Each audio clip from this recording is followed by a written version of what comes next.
सुंठी वाचून खोकला गेला असं ऐकलेलं आहे. आता सुंठी वाचून सिरप गेलंय, त्याची बातमी बघूया.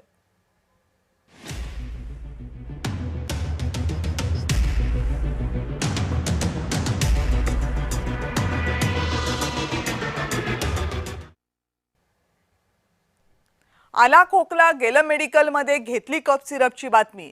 असं होणार नाही. कप सिरपची बाटली आता सहज मिळणार नाहीये, कारण डॉक्टरांची चिठ्ठी असेल म्हणजे तुमच्याकडे योग्य प्रिस्क्रिप्शन असेल तरच कप सिरप विकत घेता येईल. नागरिकांच्या आरोग्यासाठी केंद्रानं हा निर्णय घेतलाय. व्यसनाधीनता टाळणं हे मागचं दुसरं एक कारण आहे. कप सिरपला आता ओव्हर दी काउंटर म्हणजे OTCच्या यादीतून वगळण्यात आले.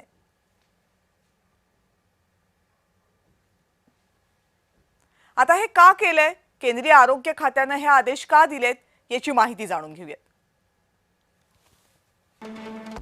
अनेकदा लोक गरज नसताना हे कप सिरप घेतात.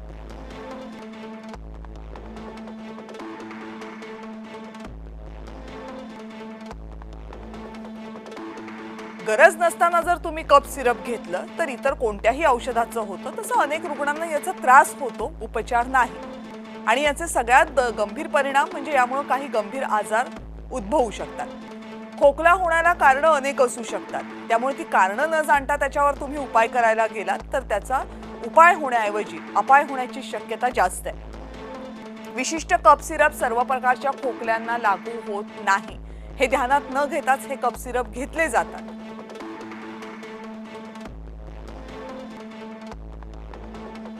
काही तरुणांना कप सिरपचं व्यसन लागतं. सहज उपलब्ध होतात, त्यामुळे व्यसनाधीनांच्या संख्येमध्ये यामुळे वाढ होण्याची शक्यता असते.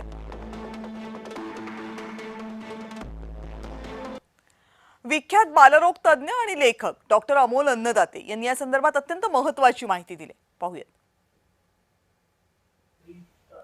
केंद्रीय आरोग्य मंत्रालयाने एक नवीन नियम जारी केलाय, ज्या अंतर्गत खोकल्याचं औषध कॉफ सिरप हे आता ओव्हर द काउंटर म्हणजेच डॉक्टरांच्या प्रिस्क्रिप्शन शिवाय घेता येणार नाही. हा नियम खूप महत्वाचा आहे. त्याचं कारण आजही असंख्य रुग्ण हे खोकला आला म्हणून खोकल्याचं औषध द्या असं मेडिकलवरती औषध विकत घेतात. त्याच्याने त्यांचा खोकला बऱ्याचदा वाढतो. काही लहान मुलांचा याच्यामध्ये मृत्यूही झालेला आहे. आणि या नियमामागची भूमिका मला वाटतं समजून घेणं गरजेची आहे. ती अशी आहे की खोकल्याचं औषध हे 3 प्रकारचं असतं. एक असतं खोकला दाबण्याचं औषध, दुसरं असतं खोकला बाहेर काढण्याचं, जो आपल्या कॉफ जमलेला असतो छातीमध्ये तो पातळ करून तो बाहेर काढण्यासाठी एक औषध असतं.